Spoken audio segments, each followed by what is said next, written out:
And we're live. What's up, everybody? Hey, it's Dimmer and I here with a quick Agency Vision show for you all today. Hope you're doing well. Today we're talking about your agency business model. So, Dimmer, I'm going to intro you. Let me go jump over to Ecamm Live, our handy-dandy recording software. Pull you in. There you are. Flipping around. I got you. All right, brother. I'm doing great today, man. There's a crisp walk into work this morning. Nice and chilly. I'm doing well. I was confused when you said crisp. I'm glad you clarified that it was chilly. I'm feeling snarky today. Why are you feeling snarky, Gray? Probably not enough sleep. That's going to be my number one guess. Why are you not getting any sleep today, Gray? It is day one. Not day one. See? I'm tired. First official week of baseball. 2019 season.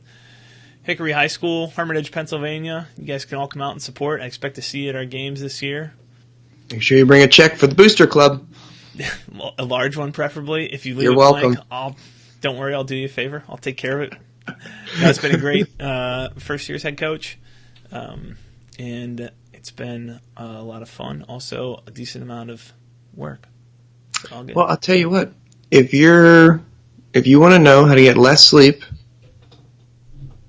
all you need to do is be a dad I'm excited of for this three. offer. All you got to do, if you want to sleep less, is be a dad of three, an entrepreneur, and a head coach of high school baseballers. And renovate your basement while you're at it, and you'll be It's there. not that hard, guys. Let me give you the how to sleep less and be a great dad for fun and profit. title of my next book. I just like slapping for fun and profit. That's my theme of the day. On to the end of anything. Yeah. Speaking of fun and profit, let's talk about business models. Yeah, so dude. You wrote up a little brief for me, just shared it over in Dropbox paper. Is your agency business model broken? Was the title. Mm-hmm. I put that in here into the Facebook group as well on the title slide that we had. What are you thinking? Is our business model broken? Ours is primed, but it used to be broken. True. How's that for an open loop? This comes out of all my strategy sessions. I'm talking with agency owners that are like stretched thin. They're stressed. Some are near a point of a nervous breakdown. Some are like calloused and past that almost. And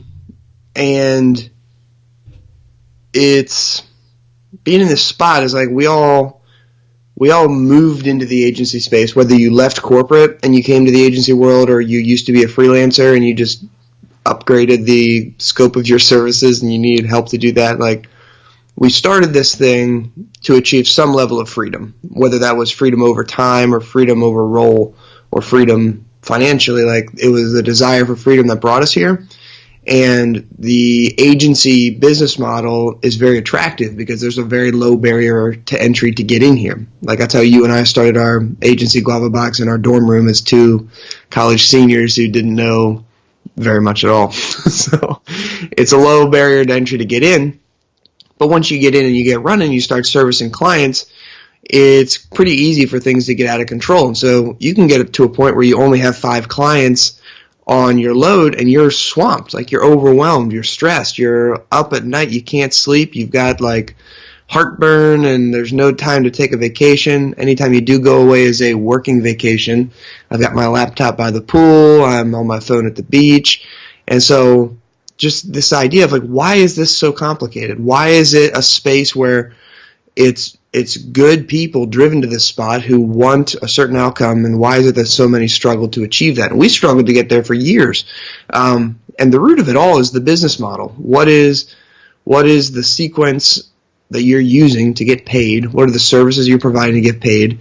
And I think it's a lack of leadership in that business model, and I'll dig into that more here in a second, that leads you to this spot where you're stuck. You're stuck with a job that might pay well, but it's just not a good job. It's not like a desirable place to be in. Most people are stuck there where it's a lot of work and they're not paid well, so they get kind of the dregs on both sides. But that's my lead-in, Gray. Does that, before we dig into the specifics there, that tickle any thoughts? It definitely resonates. I just remember starting Guava Box, 2011, end of 2010, and then into 2011, and then those first couple of years. And not that many connections. I just wasn't that aware of how pervasive this because all our our only contacts, very limited at the time, were other people who were at the very early stages starting it, where you've got that excitement and you justify in your mind. I mean, we always justify the outcomes that we have, but we justify, well, we're not making a whole lot of money because we're just figuring this all out. We're young. We need to develop the skill set, and that's all fine. Yeah. And the farther that you get into it, the more you realize, just like any other business sector, I'd seen this in other business sectors, specifically, like other service-based, home remodeler, contractor place. But how many people are just tired?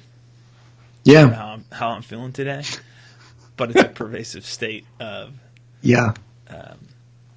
tired, frustrated. We're not farther. It's dangerous, I think, when there becomes acceptance of that. It's like we start to justify. Well, at least I've got this. At least I've got. There's some level of gratefulness that we ought to have, certainly, for our situation, but also not a comfort level that things are where they are. I think it's good to bring gratitude into the situation. I hear that a lot on my calls. It's just that people, it's not that they're not grateful for the job that they have, or like it allows some flexibility, but it's the lack of a clear drive and a clear like passion for what you're doing. Like it's not bringing life. Like it's okay for right now, but if your agency's not life-giving, then there's something wrong, something that can be honed and worked on and improved there. And that's what I want to dig into here is the leadership that's required of you as the owner to first lead yourself. And that is to challenge your own belief system and to challenge some lies you might be telling yourself about your capacity or your ability to deliver. I was talking to a guy earlier this week who's like 20 years in the industry. He's been out on his own for 2 years. And he's telling me just how he doesn't have any experience yet. I'm like, you have so much behind you, but you're just so overwhelmed with imposter syndrome right now that you can't see like the assets that I can see here just in a 30-minute conversation. And so we tell ourselves a lot there about what we can and we can't do. So it starts first by leading yourself as the agency owner and having some belief in what you can build. And I think understanding your strengths and your weaknesses are important there, but not beholding to them. So if you're more visionary, like don't just say I can't do the detail-oriented things that you need to do to grow your business. Or if you're a visionary, or if you're the integrator, don't do those. Don't just stick to those things, but never go out and talk to anyone, right? You've got to do your job of leading yourself if your business is going to grow. And it also means like don't stay in yourself. Like you're going to need to invest time and resources in mentors, in training, in events that pull you out of where you are and pull you forward. So you've got to lead yourself. You've got to lead your team and be that vision for your team. You can't just expect the team to come to the table and kind of bring the sweet sauce with them or push you forward. Like they're looking to you as the owner, not only in their day-to-day life is like the culture of the agency, but how you structure their roles, how you nurture them through their career path, everything. You've got to be leading them. And ultimately, you're leading your prospects and your clients too. And I think one of the flaws here is that last one is often flipped, where the client leads the engagement, and so therefore the team is led by the client in terms of what they need to be doing or how they need to be doing it, and the owner's left to make sure the client is happy or to fill the gaps that the team's not filling and go out, hire someone new when someone leaves, or like it's kind of this chaotic relationship right there because you're lacking in leadership from the beginning. And so leadership requires clarity. Leadership requires conviction. Like if you're going to go out and be a captain of a sports team, like you've got to know exactly what the game plan is if you want to lead that team to victory. You've got to be convinced that that game plan is going to work. And that means you've done your work, you've studied the film, like you've put in the hours of practice beforehand to know that stuff is going to work out. Well, this isn't any different here. Like business is a lot like sports. Like you've got to lead with that clarity and that conviction. And it's really, really hard to do that when every single client that you bring on looks different and every single client is telling you to do something different as a team. So that's kind of the groundwork. And then from here, we want to ask a few fundamental questions to help kind of guide this transition. But the business model of going out and doing things for clients, creating deliverables, creating little products, creating like these little projects, or even like signing up a retainer and doing the same set of stuff every single month. That's broken. It's broken at its heart because it's just doing what you're told. And you're not going to be able to build a business that serves you or a business that's life-giving if all you're doing is waiting for clients to tell you what to do each month, or if you're just doing the same things month in and month out with little thought other than just meeting a minimum required list of deliverables. So leadership requires clarity and conviction. I think that's a really good point. I'm going to cut in and interject here. Sorry. Come on in. If we were just about to the gold. Come on in, buddy. But you're definitely right about that. And I think the thing that's hit me is that this, like the state of frustration and mental fatigue with the business model for so many agencies, what's stuck out to me, people in this group, people listening to the podcast, we've had conversations with a ton of those people. And in so many cases, it's the agencies who, not across the board, but it's not like just the agencies that we'd all clearly say these are the people who would be feeling that way. Oh, yeah, no. But it's the agency that's growing 100% year over year or more than that. Everything looks good from the outside, and internally that chaos is just eating things up and making you question, am I doing the right thing? And the challenge, like the point that we get to is, and where I wanted to go with this, and I'm excited that you're leading there, is like, I understand, I can feel, I know something's not quite right with the business model. Like, I don't see how me continuing to do this gets me, like, it looks good from the outside. There's external metrics that make it look like it's becoming more successful, but it doesn't ultimately become what I want. It's not the valuable asset that I want to build. It's not the plan that I want to have for the next 10 years or whatever. So how do we, looking at reevaluating our business model, like what's the right way to build the model that we have at our agency? Yeah. I think it starts with a series of questions. And there's kind of two ways to go about this, but the business model is going to flow from the audience. And so the first question to ask yourself is just, who are you uniquely positioned to serve? And that's a challenge for some people. For most people, that's a challenge. But who, based on your agency experience, if you've been there long enough, or your experience outside the agency, like what audience are you uniquely gifted in serving? And that's kind of an intersection of like industry experience, industry knowledge, knowledge of pain, knowledge of previously attempted solutions. That's a lot that goes into that, and it leads into the question of who do you want to help? And that's a little bit more specific because we take your experience and we want to run that through the lens of who is out there asking for help. And those people who are asking for help, how do we get as specific as possible to them? And we want to, once we're there, look at their pains. And I think the pain point is we can talk about niching, right? Like some people love niching, some people are scared of it. Niching is not enough. Like that is, if all you do is niche, like you've just taken, you've taken a mountain and turned it into a smaller summit. Like there's still way too much that goes on in there when you approach it from the angle that we do, which is operational efficiency. And so we want to figure out, how are you uniquely positioned to serve? Like what's your skill set? What do you bring to the table? And then who out there is looking for help? And when we ask that question of who is out there looking for help, we want to then ask the follow-up, what's the painful problem that they're feeling right now? Because if you're going to those people and you've done that hard work of going through those first two steps, and now you're going to say, I'm going to update Facebook for those people, or I'm going to create one-page websites for those people, or I'm just going to manage Facebook ads for those people. Those aren't costly problems. Like those are business problems, but they're problems that are, there's a lot of different solutions out there for those problems. And I think that's where some agencies get tripped up around this idea of niching, is they fear that all it is saying no to industries or saying no to different types of businesses, that you're going to offer the same stuff. I'm just going to do my keyword research. I'm just going to do my link building. I'm just going to do my inbound marketing, my video creation, whatever, for a smaller group of people. And like, of course, that's scary. but that's not it. We want to zone in on those people and say, what's the painful problem that they're facing right now?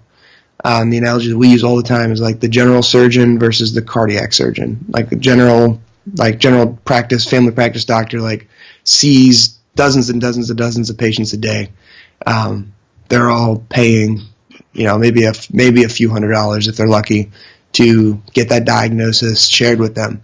But the cardiac surgeon is making easily 3 or 4 times the amount of money per year, still has letters at the end of their name. Why are they put in that position? Because they solve a much more costly problem. A life or death problem is what they've focused all of their energies, and they've positioned themselves to solve that. So as a business, how do we position an agency to solve a very costly problem? And we've gotten to this point, and we haven't talked at all about deliverables. We haven't talked at all about what we create or how we create it or anything like that. We haven't even opened up any free trials for project management software at this point, Greg. So that's pretty. We're halfway through my list of questions. But would you build on anything, or would you add anything in here up to this point? No, I think I would just bring out exactly what you're saying around that we're not simply saying no for the sake of saying no to things just so you're a little more focused. Like, we're saying no so that you provide greater value because you understand, you can build an expertise there. Yeah. It's not, that's exactly right, and that was a good way to communicate it. And I think that's something that is so clear, but to you and I, sometimes it's challenging to communicate that in a succinct, understandable way. We're not saying go say no just because it makes your marketing easier. That's one piece that it does for you, but that's not the only piece. Like, we want you to be a true expert at solving somebody's problem. Mm-hmm. So, and go ahead. That when we think about solving their problem, that painful problem that they're stuck in right now, we need to be able to leverage how we're uniquely positioned to serve them. Like, that problem that they're feeling, there should be something that we can do. We might not be the best in the world at it right now, and that's okay. But we need to zone in on, when we think about our services, how can we help them through that? Avoid the temptation there of trying to do everything that person needs, right? We want to be wary of that scope and only focus on like the 20% of the deliverables that deliver 80% of the results to that person at that spot right there. But when you get yourself to a position where you have identified a specific group of people, you know their pain, you then need to know, where are they trying to get to? What does success look like for them? And when you get to that spot, that helps you identify, like, what is the one KPI that we need to be tracking and paying attention to on this journey? Like, the primary thing that these people are looking for. Is it new patients booked? Is it estimates scheduled? Is it new customers who check out through an e-commerce website? Like, what is that one thing that these people are looking for? And then you get to the spot where you can ask the $1 million question, which is, if we solve this for them, what's the next problem that they're going to have? Is it going to be they can't close those leads that we give them? Is it going to be that they don't have a follow-up sequence to get that customer to come back and buy again? What's the next thing that they're going to need after we solve this problem for them? And you map your client journey to solve those future needs that the client doesn't even know that they have yet. And what you're doing right there is you're equipping your client to actually realize the outcome that they're looking for. And the more time you spend in this space, the better you know that journey, the more times you run that journey. And so we, like, just in our example, when we get an agency on the phone and we start working them through our process, like, we know the questions that they're going to have before they come up. We know the objections that are going to be there before they even ask them. We know the next challenge once they solve these problems, what that is going to be. And what that allows us to do, and what we help our clients do, is lead those people on that journey as good altruistic people. Like, we should be trying to help our clients out. And so when we know where they're trying to go, we can put a scope in around what are the services that we're providing for those people. and only focus on what's essential. When you focus on the periphery, just doing stuff just to meet a contract requirement list, doing stuff just because some blog said it was best practice somewhere, like that's a waste of time, and it brings inefficiency into the business. It brings distraction into the business. It dilutes focus. When we can identify that costly problem and scope our services so that we're only delivering the services that help achieve that outcome, that's when we're zoning in here on what we're trying, on the business model that makes sense, because we're focused on what's actually solving the client problem.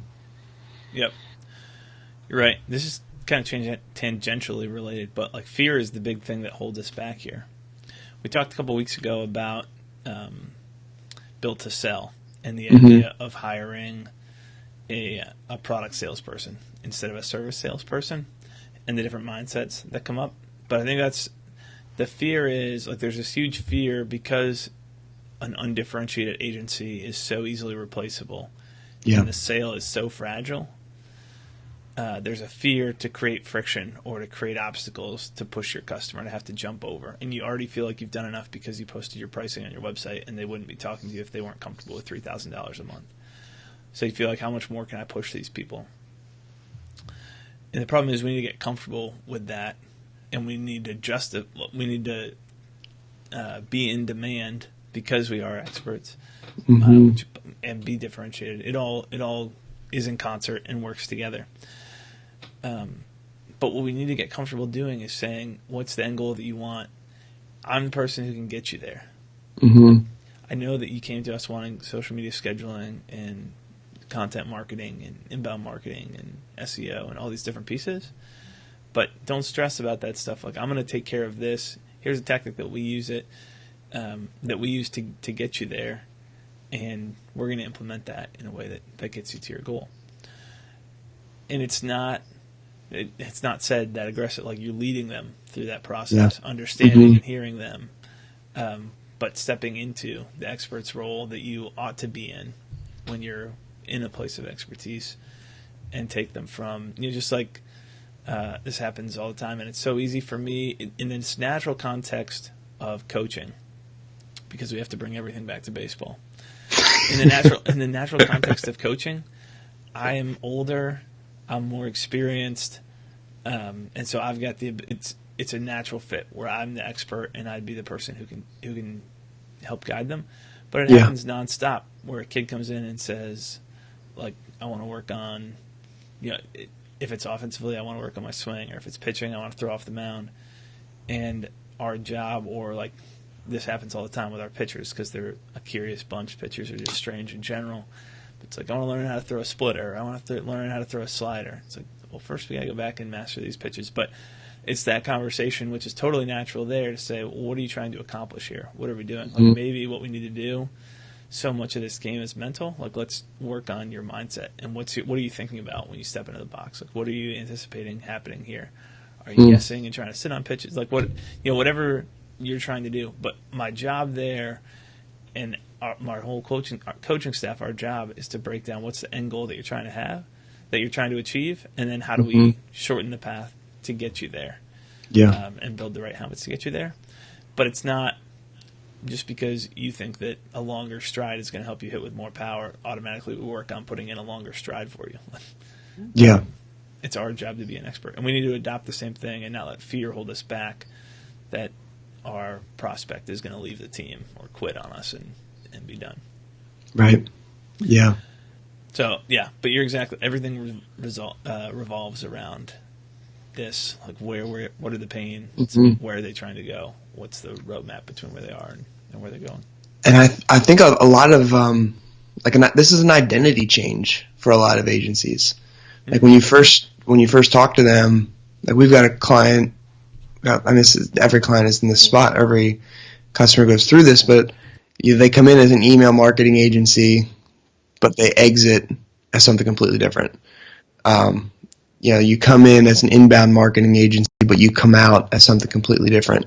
You come out as someone that helps a specific person solve a problem, because the tactics are going to change, and that's inevitable. That's what causes so much stress in the normal, old school as old school as digital agency business models can be. That's what causes the stress, is because everyone has a different idea or a different thing that they want to try out.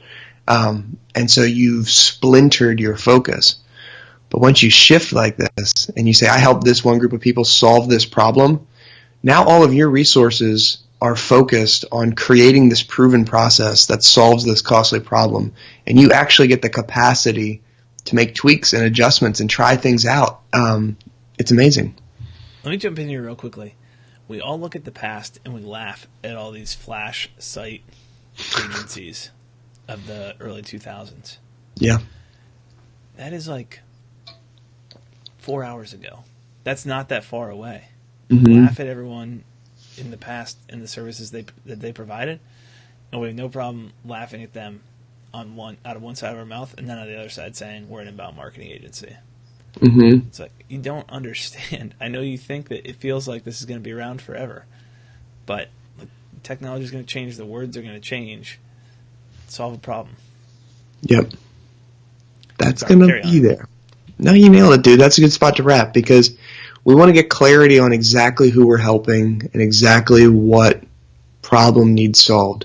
Then we go back to the lab and we articulate, how do we leverage our expertise to solve this problem? And this is what we're going to focus on, and this is what we're committing to master. And we show up every single day and make that system better, make that system stronger. And what you're going to find is that you're going to become a better salesperson overnight. You're going to become more confident overnight. You're going to ask smarter questions. You're going to lead them with more authority and more confidence, and you're going to give them the gift of clarity because you've made this resolution, this brave jump, and it's not easy. That's a large part of what we do, is hold people's hands and walk them through this step by step and help discern this path. But let me tell you what, once you get there, it's a much better place to be. Hey, along those lines, just our personal example, this is both a plug, but unintentional, or not meant as a salesy plug, but it is one at the same time. Like, how much better are we today at analyzing an agency so quickly and seeing here's what your business model needs to be? Yeah. Versus where we were when we were more scattered. We weren't focused in on like that specific thing. But that's what we do now. It's like, how do we take someone who's not focused, has no idea where to start, or thinks that they might be going down the right way but doesn't have the confidence to actually make that jump or know how or what it all entails, and figure out what the business model needs to be, and then how the heck to actually go put the boots on the ground and implement that. Yeah. And hold their hand through the process. It's more clarity every single day. It just keeps getting better, which is exciting. It's been a lot of fun. Yeah. All right. This has been Agency Vision. Thanks for joining us. We'll talk to you soon. See you guys.